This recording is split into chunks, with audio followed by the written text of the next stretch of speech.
berdoa dipersilahkan.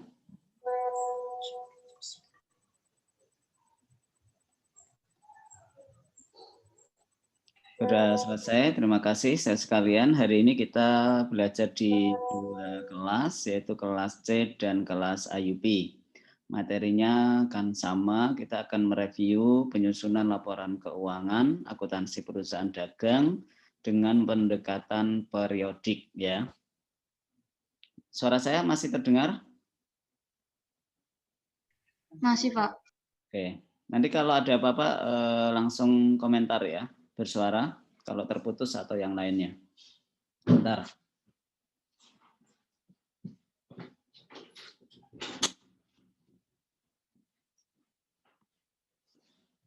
Ya, saya telah membagi file untuk pembahasan hari ini adalah kita sekalian latihan soal untuk persiapan UAS, tinggal nanti apakah metode periodik atau perpetual yang akan muncul saat UAS. Tetapi untuk latihan hari ini adalah metode fisik kalau tidak salah tadi di soal yang saya share.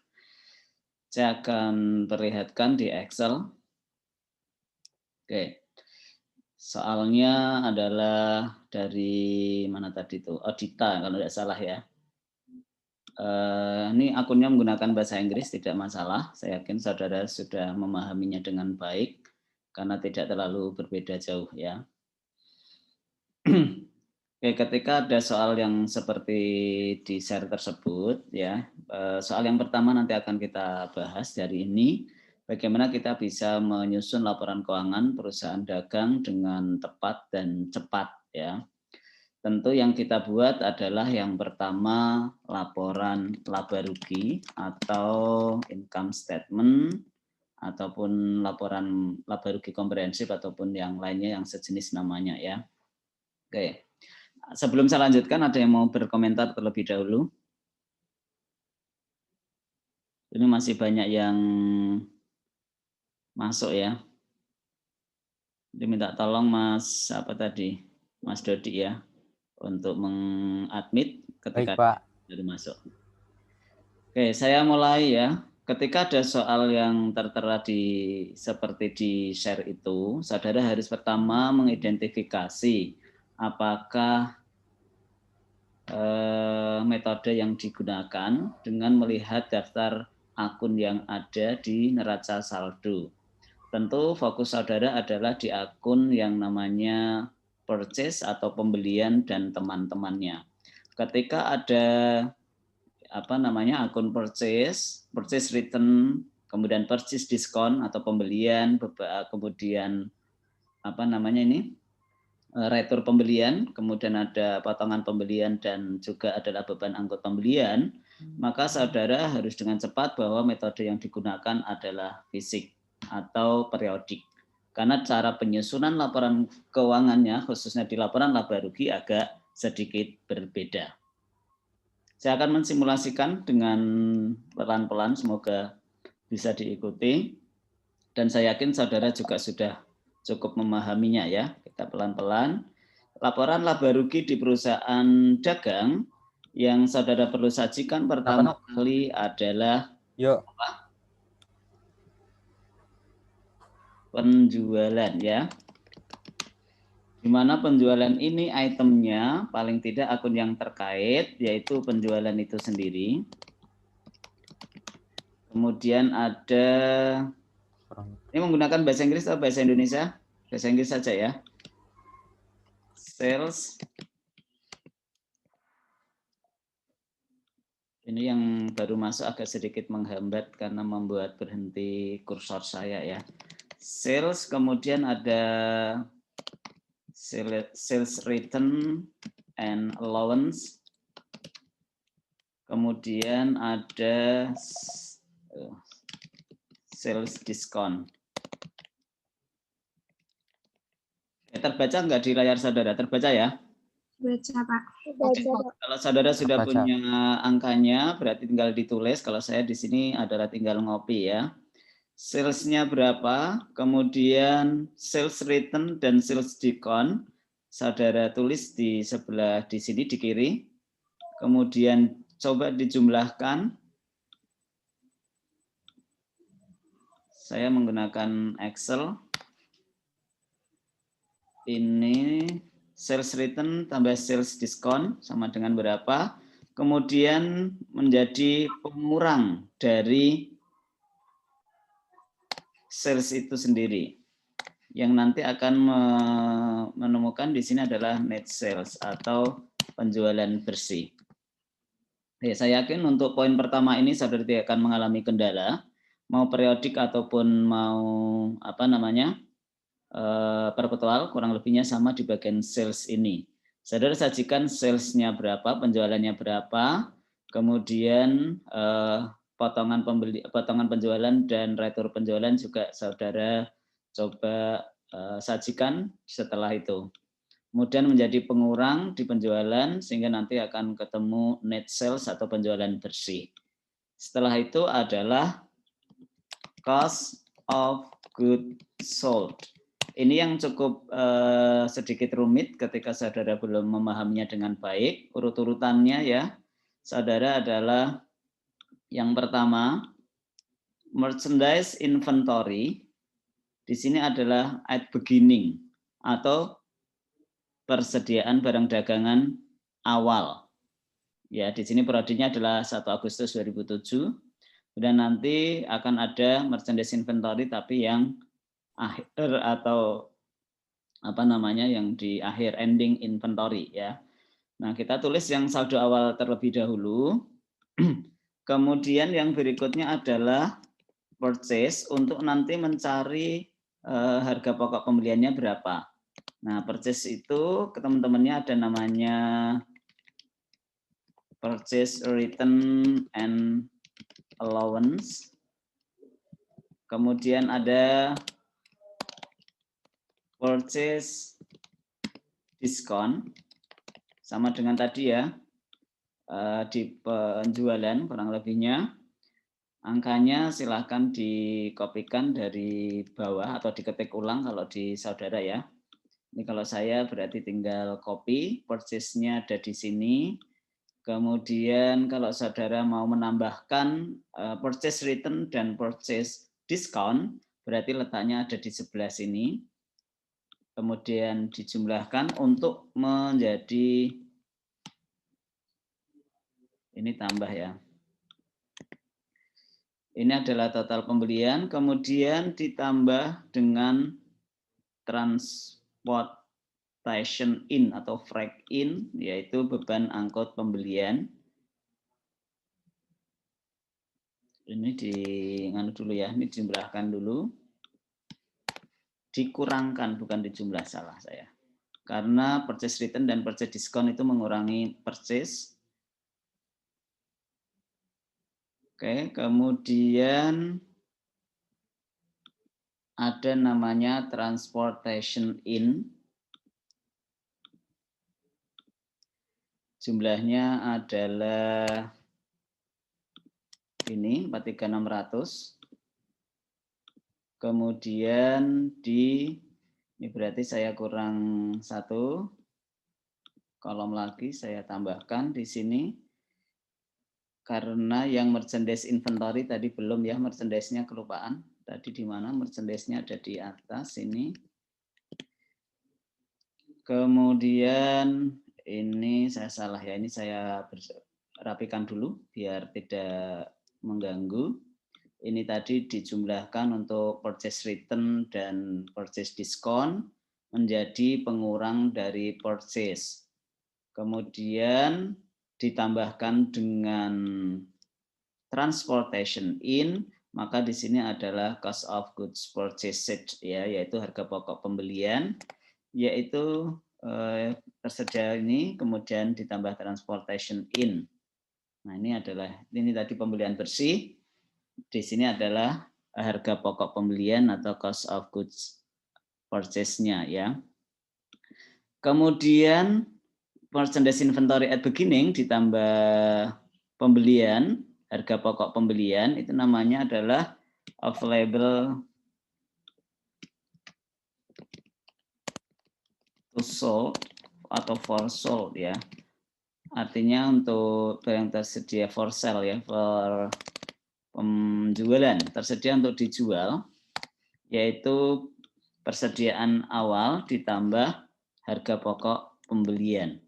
Ini berarti dikasih garis bawah. Dan ada namanya merchandise at ending atau ending inventory. Di sini berarti kalau periodenya ini nanti 1 bulan, maka di sini adalah 31. Tapi kalau 1 tahun ya berarti tinggal dihitung sendiri ya. Adalah di soal. Berapakah informasinya? Ada yang bisa membantu jawab? Halo?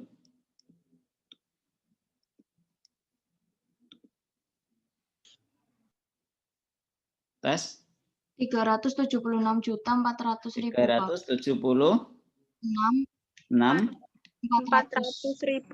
400.000. Begini ya. Ini dikurangkan atau ditambahkan? Kurangkan, Pak. Ya, dikurangkan. Jadi available for sale-nya dikurangi merchandise inventory akhir. Ini adalah yang disebut cost of goods sold. Setelah itu baru ketemu gross profit atau laba kotor, yaitu net sales-nya dikurangi cost of goods sold, ya, sama dengan ini. Oke, sampai di sini ada pertanyaan? Saya ulangi lagi, saudara sekalian, ya, bagi yang sudah sangat paham berarti mengulang berkali-kali. Untuk mencari atau menghitung cost of goods sold, ya, yaitu persediaan awal barang dagangan ditambah dengan harga pokok pembelian. Harga pokok pembelian itu dihitung dari purchase dikurangi purchase return dan purchase discount, ya, kemudian ditambah transportation in. Jadi pembelian dikurangi retur pembelian, dikurangi lagi diskon pembelian, kemudian baru ditambah beban angkut pembelian. Sama dengan adalah ini harga pokok pembelian. Setelah itu ditambahkan dengan merchandise inventory awal atau persediaan barang dagangan awal sama dengan tersedia untuk dijual. Barang tersedia untuk dijual atau available for sale. Kemudian setelah itu dikurangi persediaan akhir sama dengan cost of goods sold atau harga pokok penjualan. Nah, harga pokok penjualan ini mengurangi net sale akan diperoleh gross profit. Nah, setelah itu saudara akan menghitung berarti beban ya, expenses. Nah, tinggal saudara mau merincinya berdasarkan apa ini namanya, ini sepertinya sudah terkelompokkan ya. Yaitu pertama marketing expenses,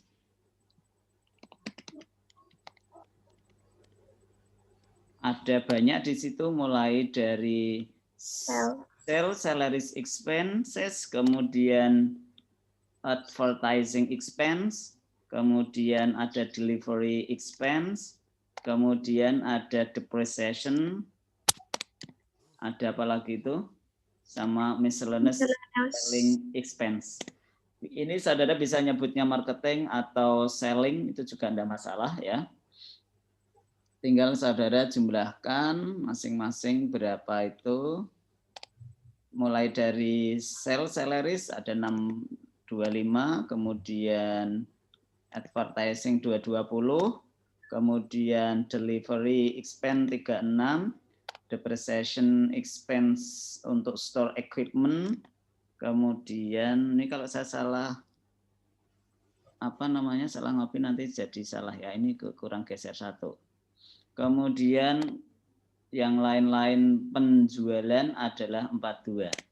Jadi kita lihat di soal ya. Jadi untuk yang masuk beban penjualan atau beban marketing itu mulai dari gaji bagian penjualan, beban iklan, kemudian beban angkut penjualan, beban penyusutan perlengkapan atau peralatan kantor, peralatan toko ya, dan lain-lain di bagian selling atau penjualan.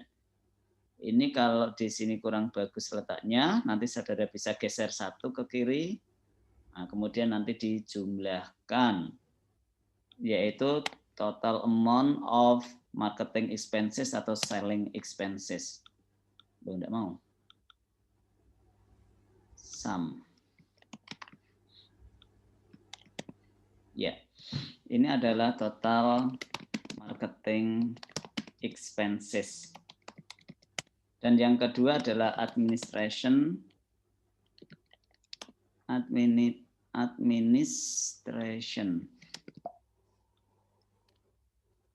expenses, mulai dari yang apa ini namanya, office salaries atau beban gaji bagian kantor, beban sewa, kemudian beban asuransi, beban habis pakai atau perlengkapan kantor, beban depresiasi dari peralatan kantor, sampai lain-lain untuk administrative expense.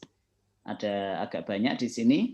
Kita satu persatu sajikan, mulai dari office salaries atau gaji bagian kantor, kemudian jangan lupa dijumlahkan. Nah, setelah dijumlahkan, akan ketemu berapa untuk bagian administratif, beban administrasi, dan lain-lain. Sama dengan 575.600, sama dengan di sini adalah total administratif expense.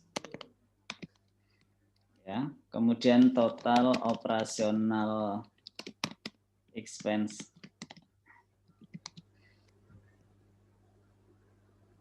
Jumlahkan yang selling atau marketing ditambah yang administratif. Sama dengan 1,5 M. Ya, masih bisa diikuti ya. Di sini adalah operational expenses ya, mulai dari selling atau marketing expenses ditambahi administratif ya, ini administratif.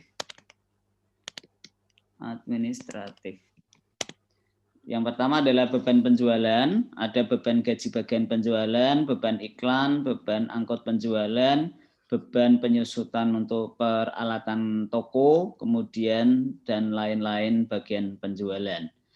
Semuanya disajikan dengan baik, pelan-pelan, hati-hati, kemudian ada total marketing, total selling expenses atau total beban penjualan. Demikian juga untuk bagian administratif ya. Satu-satu dicek, kebetulan di neraca saldo sudah urut ya berdasarkan pengelompokan. Nanti kalau tidak ya berarti saudara harus bisa mengelompokkan dengan baik. Setelah itu ditotal antara selling dan administratif, ketemunya adalah total operational expense, dan nanti menjadi pengurang dari gross profit untuk mencari atau memperoleh net profit atau net income ya, sama dengan gross profit dikurangi total operational expenses. Dan di sini ternyata belum selesai karena masih ada luar usaha. Ya, other revenue dan expense. Ya. Yang pertama adalah ada di sini rent revenue, kemudian yang satunya adalah interest expense. Tentu ini berbeda. Yang rent revenue itu adalah menambah, sementara yang interest expense itu adalah beban, artinya menjadi pengurang. Ini kok jadinya interest ini harusnya ya. Interest expense. Ini mengurangi, aduh ini salah lagi ngekliknya ya. Berarti ada tambahan pendapatan lain-lain berupa pendapatan sewa sebesar 22 juta. Sehingga nanti total income atau profit ya, net profit dari perusahaan ini sebelum sebelum pajak. Berarti net profit before tax Ya. Di sini terakhir, atau laba bersih sebelum pajak. Oke. Ini kalau udah selesai berarti jangan lupa di bawah adalah garis 2. Ya. Jadi saudara sekalian, yang terakhir di sini adalah other revenue and expense, yaitu pendapatan dan beban di luar usaha atau lain-lain yang berupa pendapatan sewa dan beban bunga. Baru terakhir adalah net profit before tax, ya, atau bisa disebut saudara net income before tax. Oke, saya yakin saudara cukup bisa memahami dari penyusunan laporan laba rugi, ya, income statement, mulai dari sales, saya ulangi lagi di sini ya, penjualan, sajikan terlebih dahulu, kemudian sajikan yang kedua adalah potongan dan retur penjualan yang nanti akan menjadi pengurang dari penjualan dan hasilnya adalah penjualan bersih. Nah, kemudian baru yang kedua yaitu saudara mencari harga pokok penjualan atau cost of goods sold. Yang cara memperolehnya adalah persediaan barang dagangan awal ditambah dengan harga pokok pembelian dikurangi persediaan barang dagangan akhir. Itu namanya adalah harga pokok penjualan. Nah, harga pokok penjualan tentu tidak sesederhana itu ketika data purchase, pembelian dan lain-lainnya cukup ada seperti 4 ini, maka saudara harus mencari secara perlahan-lahan. Yaitu harga pokok pembelian berasal dari pembelian dikurangi retur, dikurangi diskon pembelian, ditambah dengan beban angkut pembelian. Nah, setelah ketemu cost of goods sold, dia akan menjadi pengurang dari net sales untuk memperoleh gross profit.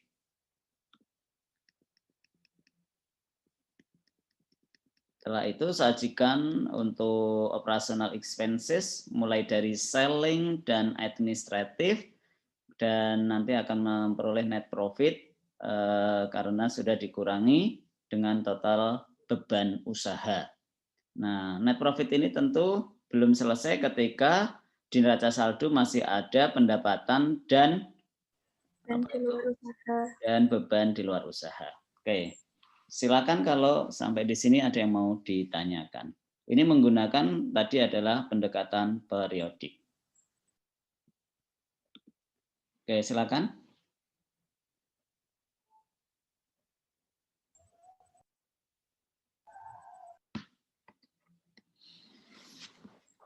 Ya, kalau tidak ada kita lanjutkan yang laporan kedua yaitu laporan perubahan ekuitas atau statement of owner's equity, yaitu laporan tentang ekuitas pemilik.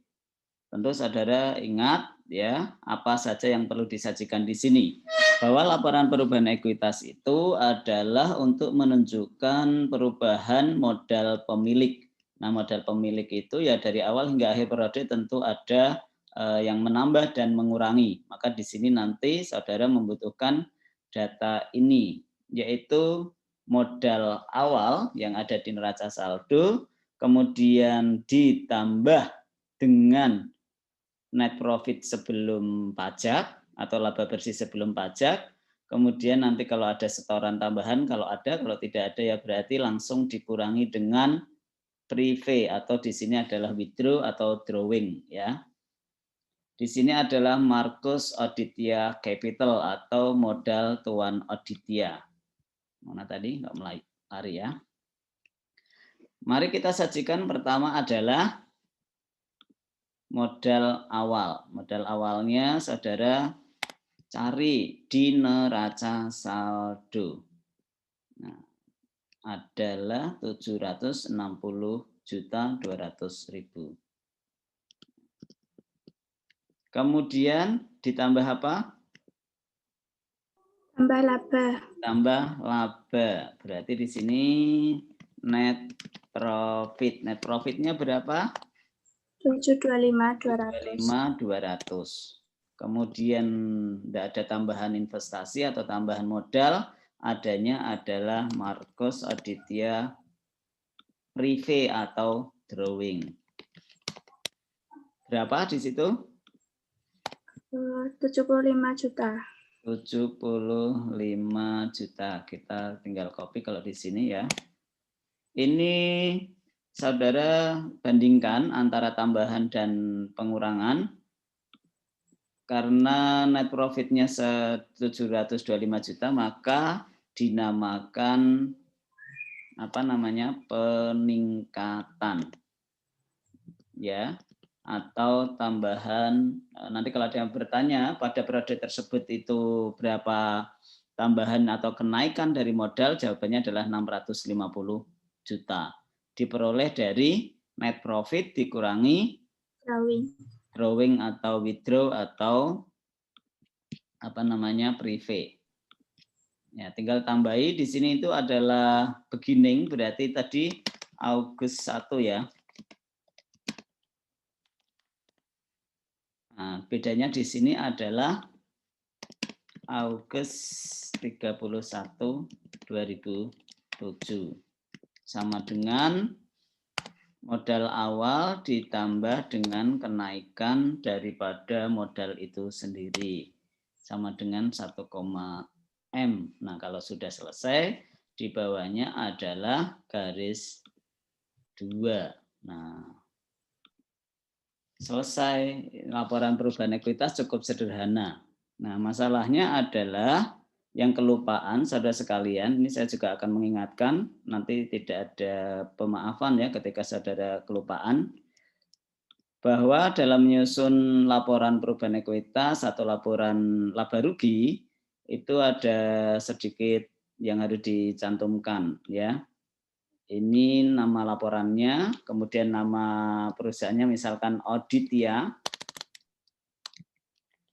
Nah, yang kelupaan ini adalah periode laporannya. Misalkan for year end. Nah, kalau di sini tadi adalah for month atau bulan. Agustus 31 2007. Bisa juga for year end. Agustus 31 2007. Sekali lagi melihat periodenya. Bahasanya adalah untuk periode yang berakhir 31 Agustus 2007. Nah, jangan lupa ya, ini yang betul. Jadi bisa milih for month end, for year end, atau untuk periode, atau for period end. Ya, ini hati-hati. Ada tiga lapis ya, nama perusahaan, nama laporan, dan periodenya. Periodenya jangan sampai ketukar dengan namanya balance sheet atau the statement of financial position atau laporan posisi keuangan yang di sana tidak for month end atau for year end atau untuk periode berakhir kapan, tetapi adalah langsung untuk tanggal tertentu. Jadi agak berbeda karena di laporan laba rugi dan laporan perubahan ekuitas itu menunjukkan perubahan fluktuasi dari yang akun yang terkait. Kalau di perubahan ekuitas berarti bisa menunjukkan dari rangkuman perubahan modal pemilik ya dari awal hingga akhir periode. Tetapi kalau di balance sheet ya atau neraca itu adalah menunjukkan saldo akhir akun yang ada di neraca pada periode tertentu tersebut. Oke. Silakan kalau ada yang mau berkomentar atau bertanya.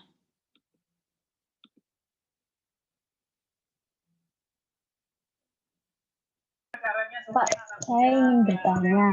Ya. Untuk yang for month end Agustus 31 2007 itu kalau per 31 Agustus 2007 apakah sudah mengartikan bahwa itu untuk bulan Agustus 31 2007? Iya. Kalau for month itu berarti kan untuk bulan, berarti periode akuntansinya adalah bulanan. Kalau for year berarti periodenya adalah tahunan. Nah, tinggal soalnya di situ menyebutnya seperti apa. Itu bisa dilihat di neraca saldo itu tanggalnya periodenya apa, kemudian untuk penyesuaian atau di data tambahan itu juga bisa menunjukkan itu ya. Periodenya bulanan atau tahunan. Jadi kalau hanya periode 31 Agustus 2007 itu boleh ya Pak? Ya. Ya, terima kasih Pak Nurdin. Oke, yang lainnya? Izin bertanya, Pak. Ya. Itu yang di laporan laba rugi yang Mercedes inventory yang Agustus 31 itu gimana ya Pak cara nyarinya? Oke, nah soal yang saya share itu lebih lengkap dari data di Excel saya. Di sini baru ada trial balance atau neraca saldo saja. Sementara di soal ada keterangan tambahan di sana. Apa namanya? Saya buka dulu filenya. Yang menunjukkan bahwa saldo akhir dari merchandise inventory adalah 376.400.000. Saudara tadi coba dibaca di soal, di sana ada bagian di instruction, ya kan? Prepare a multiple step income statement for Aditya for the year end. Nah, ini berarti kita salah ini tadi ya. Ternyata periode ininya adalah tahunan. Nah, 1 tahun. Tahunan. Ya, ini tulisannya kan sudah jelas nih, for the year ended. Ya, Juli 31 itu berarti jelas periodenya adalah 1 tahun. Dan ini sudah ganti tahun namanya 2008 ya. Ini berarti saya tidak teliti, saya tadi juga tidak mengingatkan ya. Ini artinya periodenya adalah 1 tahun dan datanya merchandise inventory di akhir pasti ada. Kalau tidak ada nanti kalau menggunakan periode fisik ya, periodik seperti ini saudara nggak akan bisa lengkap menyusun di laporan laba rugi karena membutuhkan data persediaan awal dan persediaan akhir. Karena untuk menyusun ini tadi ya, berarti saya ralat di judulnya mulai dari sini, ini merchandise inventory Agustus tanggal 1, tetapi yang di sini adalah tanggal berapa yang benar? Juli 31 Agustus 2000. Juli 2008. Juli 2008. Ya, ini yang betul. Nah, datanya ada di soal tadi, ada di data tambahan atau di instruction-nya pasti ada. Nah, maka di sini yang betul adalah yang benar ya, for yang bawah ini yang kedua. Year. For the year ended ya, Juli 31 2008. Ini yang benar. Atau untuk tahun yang berakhir 31 Juli 2008. Ini salah. Ini yang kalau bahasa Inggris, kalau ini yang bahasa Indonesia. Termasuk yang di bawah di sini Marcos Aditya capitalnya tidak Agustus 31, tetapi adalah Juli 31 2008. Seperti itu. Terima kasih, Pak. Ya. Untuk neraca saya yakin saudara cukup mampu memahaminya, tidak saya perlu simulasi lagi ya. Karena yang penting adalah laporan laba ruginya harus betul karena net profit before tax-nya nanti akan ikut di laporan perubahan ekuitas, kemudian modal akhirnya nanti akan dibawa di neraca. Jadi saat menyusun neraca, nanti Marcos Aditya capitalnya tidak lagi yang di neraca saldo, tetapi berasal yang dari perubahan ekuitas. Ini karena modal yang sudah terkini, yaitu yang sudah ditambahkan dengan laba bersih dan dikurangi dengan prive. Ya. Yes. Oke, ada pertanyaan yang lainnya?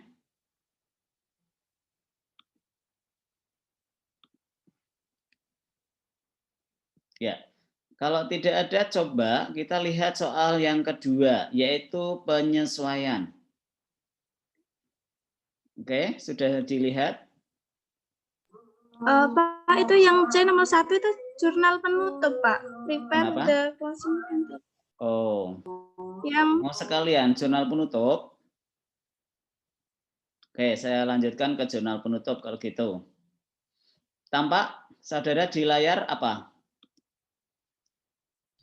Masih Excel yang tadi, Pak. Oke, yang pertama yang harus saudara lakukan adalah closing entries ya, atau jurnal penutup. Yang pertama menutup apa? Akun Menutup pendapatan. penjualan dan pendapatan lain-lain. Ini saya pakai bahasa Indonesia ya. Yang pertama tadi adalah sales, kemudian ada apa lagi? Halo? Selain sales? Sales return. Revenue. Sales Kemudian return. kreditnya adalah, saudara kalau pakai bahasa Indonesia kesusahan ya. Ya udah penjualan, di sini pendapatan sewa. Kita menggunakan ikhtisar laba rugi ya.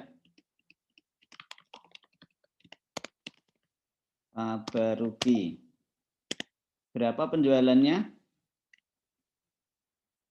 Kita ambil dari sini. 425. Tapi kurang kurang. Selain itu saudara harus menutup akun apa namanya? Retur. Apa? Retur pembelian.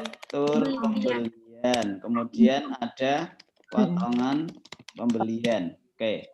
Berarti di sini adalah menutup akun nominal yang sebelah kredit. Ya, yang kredit dulu. Penjualan itu kan dikredit. Pendapatan sewa kredit. Retur pembelian kredit, potongan pembelian kredit. Nah, tinggal angkanya dimasukkan.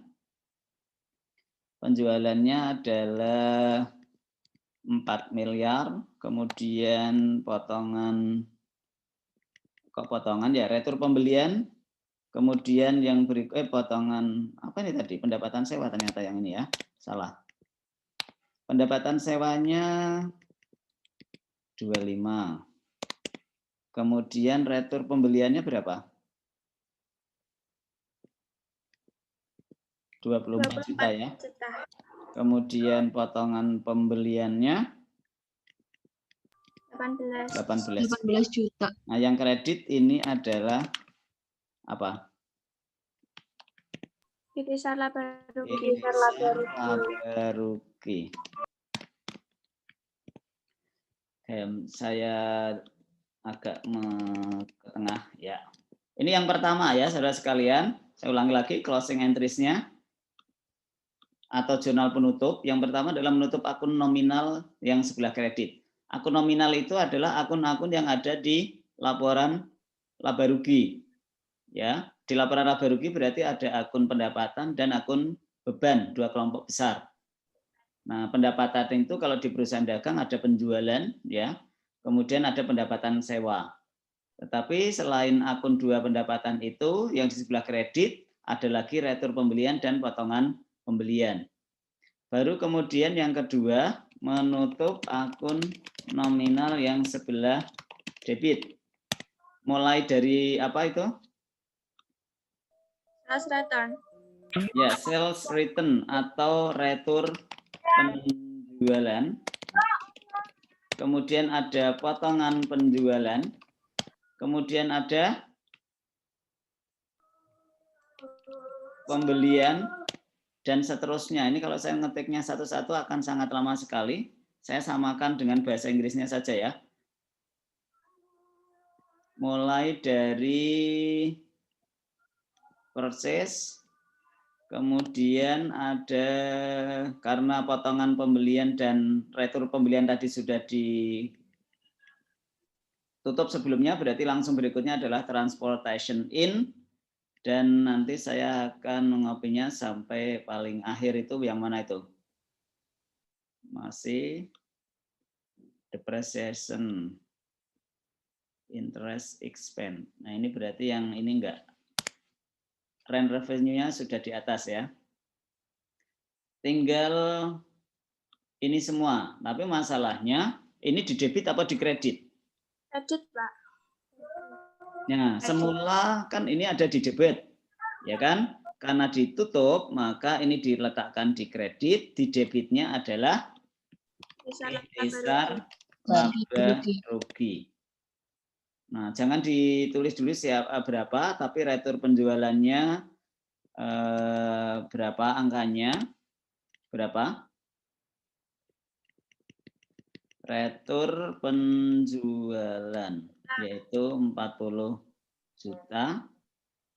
Ada 3 angka di situ sampai purchase. Kemudian transportation in-nya 43 ya. Sampai dengan ini 3 juta kalau tidak salah ya. Interest expenses ya. Kemudian ditotalkan saja yang bagian ini ketemu ya. Oke, jurnal yang kedua adalah menutup akun nominal yang sebelah debit, mulai dari retur penjualan kemudian sampai dengan interest expense atau beban bunga. Retur penjualan itu berarti sales return, kemudian potongan penjualan adalah diskon sales diskon. Setelah itu apa ya? Yang ketiga? Menutup laba. Menutup Ya, laba, Pak. menutup laba bersih. Aduh. Ke modal pemilik. Karena kita tadi sudah menghitung laba bersih dan kita mengetahui bahwa laba bukan rugi. Nah, laba itu dikredit atau di debit? Laba itu dikredit ya, karena akan dipindahkan ke modal pemilik, maka laba itu didebitkan. Nah, yang mewakili laba di akun ini adalah ikhtisar laba rugi. Kemudian kreditnya adalah modal Tuan Aditya. Atau tadi di sini tulisannya apa tadi? Aditya Capital ya. Seperti ini. Berapa? Besar laba. Besar laba. Labanya berapa? 725. Ya, tadi 725 kita sudah menghitung. Ini jadi yang ketiga adalah menutup laba bersih ke modal pemilik. Dan yang terakhir adalah menutup prepay atau withdraw ke modal pemilik. Prepay itu tadi ada di debit, sekarang menjadi kredit. Di debitnya adalah modal pemilik, kreditnya adalah Aditya withdraw atau drawing kalau di sini ya akunnya. Berapakah? 75 juta. 75 juta tadi saudara sudah ada di datanya, yaitu 75 juta. Nah, berarti ada berapa jurnal di penutup? Ada 4. Ya, ada 4. 1 menutup akun nominal yang sebelah kredit ke ikhtisar laba rugi. Kita menggunakan akun ikhtisar laba rugi saja, yaitu penjualan, pendapatan sewa, retur pembelian, potongan pembelian, sales, kemudian rent revenue, kemudian purchase return, dan purchase discount ke ikhtisar laba rugi atau income summary ya. Kemudian yang berikutnya adalah menutup akun nominal yang sebelah debit. Nah, sebelah debit itu ada mulai dari sales return atau retur penjualan, kemudian ada sales discount atau potongan penjualan sampai beban beban bunga atau interest expense.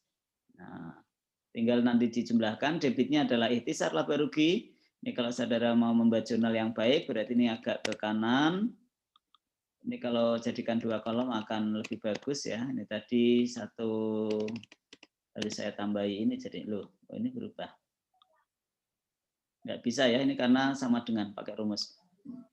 Nah, ini didorong ke kanan dikit, kalau saudara saya yakin udah bisa ya. Kemudian menutup laba bersih ke modal pemilik, yaitu sebesar labanya. Laba bersih tadi sudah kita hitung di laporan laba rugi, kemudian prive ada di neraca saldo juga sudah ada, tinggal ditutup ke modal pemilik. Demikian untuk jurnal penutup. Oke. Ada pertanyaan lagi? Berarti soal pertama selesai. Soal yang kedua sekarang. Ada pertanyaan sebelum saya lanjut? Tidak ada ya? Tidak ada, Pak.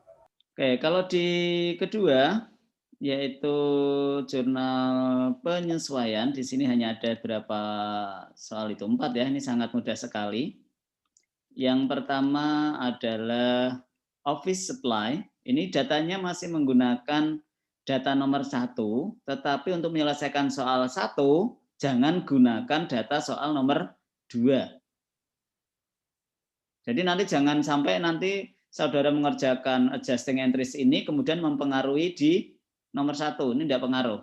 Ini karena hanya untuk tambahan saja soal kedua ini. Ini dalam kasus soal UAS tahun kemarin ya.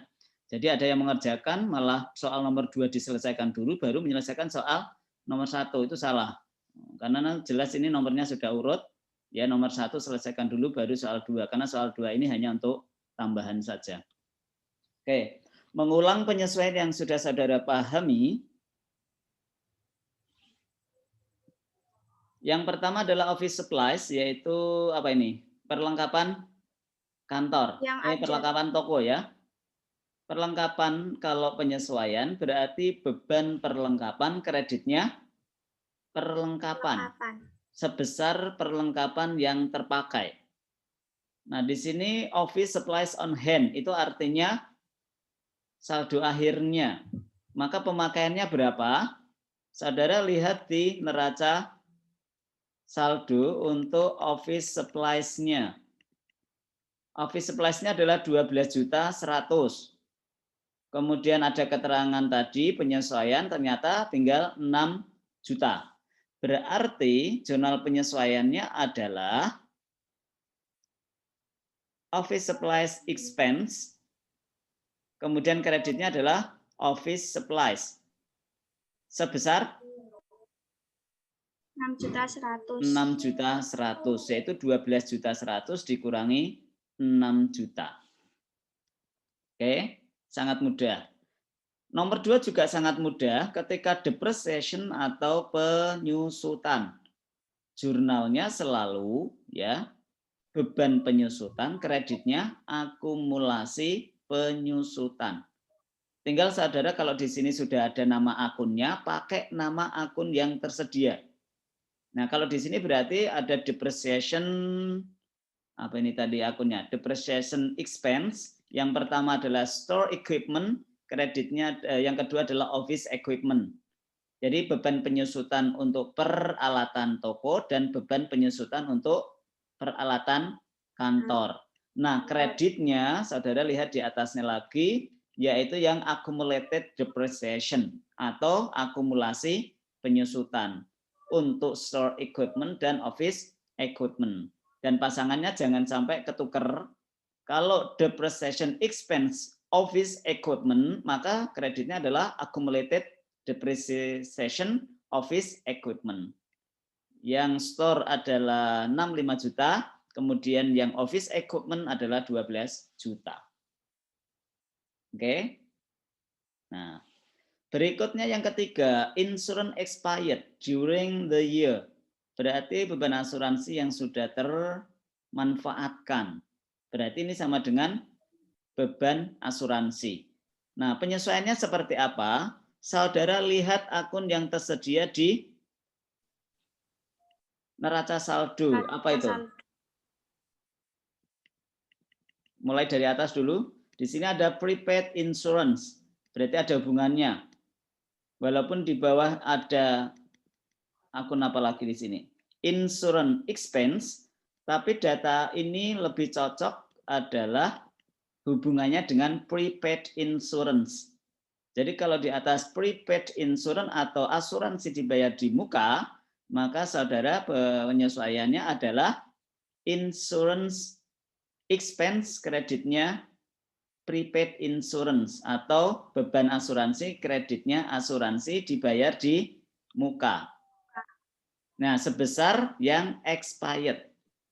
Nah, ini sudah dihitungkan berarti beban asuransi 6 juta, kreditnya asuransi dibayar di muka sebesar 6 juta.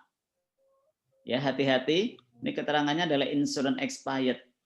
Ini berarti ada hubungannya dengan prepaid atau asuransi dibayar di muka.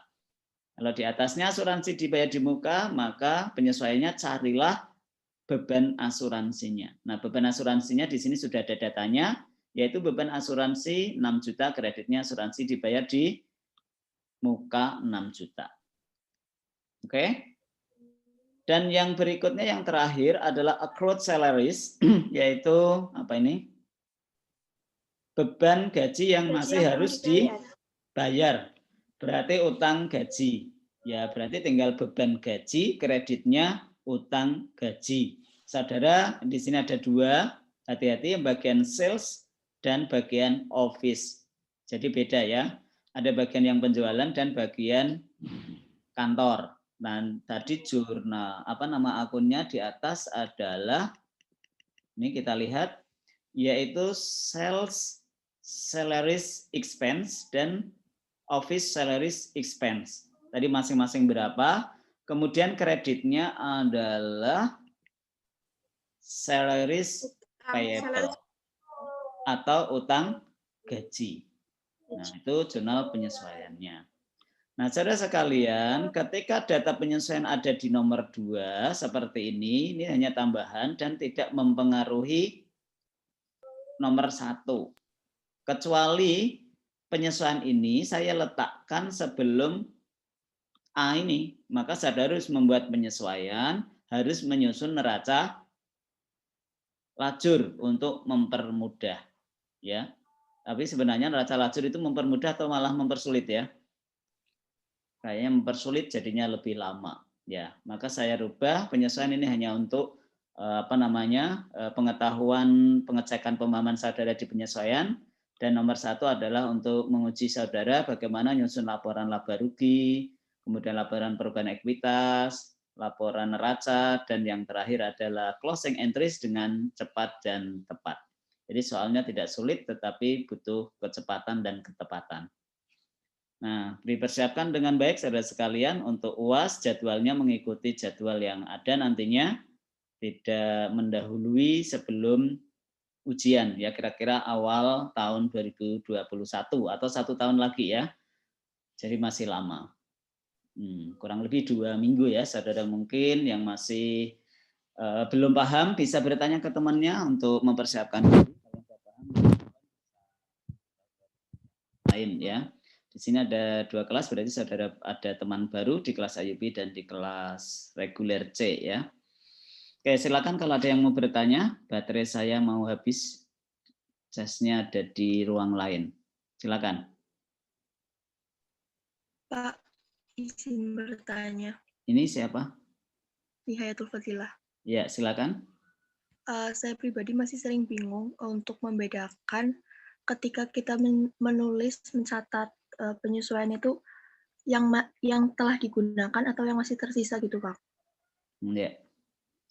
Tergantung di bahasanya ya, Mbak ya, yang tercatat di data penyesuaian.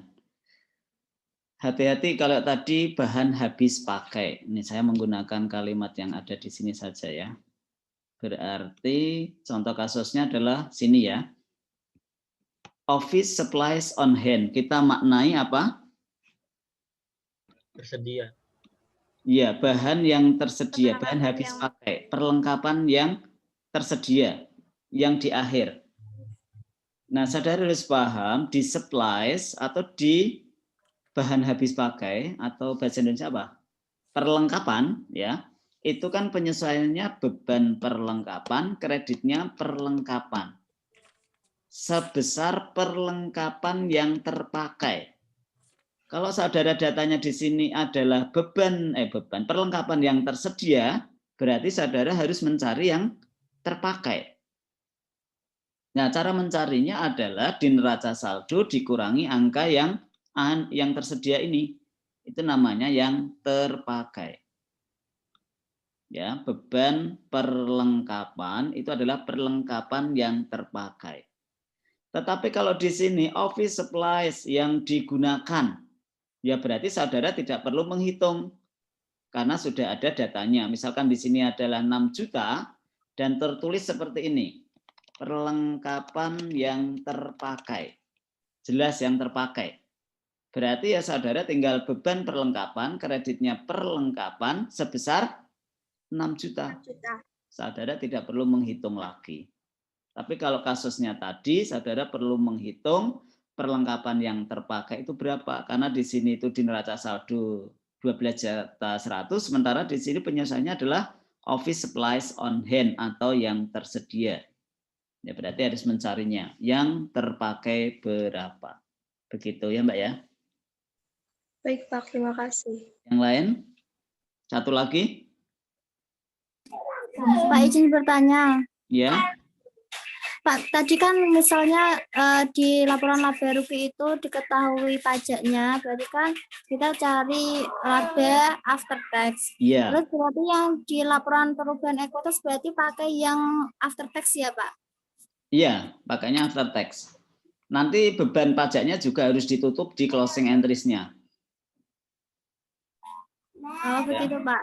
Iya kan, kalau ada pajak berarti butuh penyesuaian namanya beban pajak dan kreditnya utang pajak kan? Ya, kalau diketahui pajaknya berapa. Kalau tidak ada informasi itu ya berarti saudara cukup before tax, tidak after tax. Oke, terima kasih.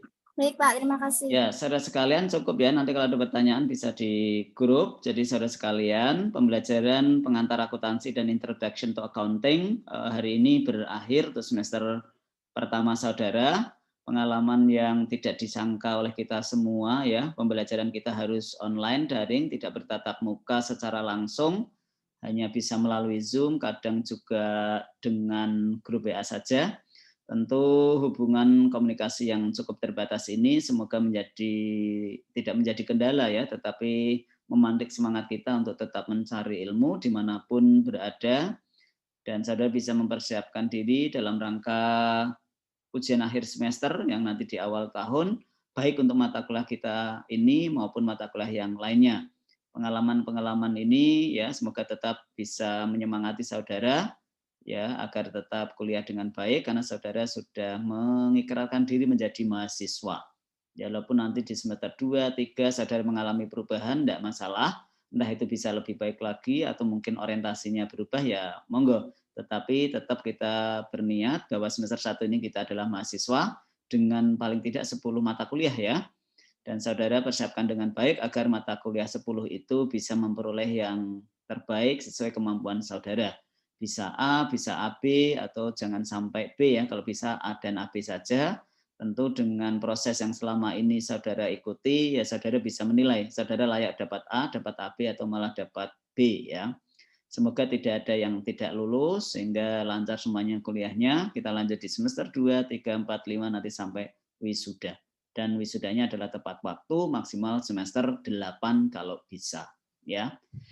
Oke, demikian saudara yang bisa sampaikan hari ini. Mohon maaf kalau selama 16 kali pertemuan atau 15 kali ini saya tidak bisa memberikan yang terbaik ya. Dan saudara sudah berusaha menunjukkan komitmennya, mengumpulkan tugas tepat waktu, mengikuti perkuliahan dengan baik. Semoga memberikan kebermanfaatan kepada kita. Apa yang kita pelajari bisa kita pahami dan tidak hilang begitu saja. Demikian ya. Terima kasih dan mohon maaf saya akhiri. Assalamualaikum warahmatullahi wabarakatuh. Waalaikumsalam warahmatullahi wabarakatuh. Terima kasih Pak. Terima kasih Pak. Ya, saya tutup ya. Baik Pak. Ya.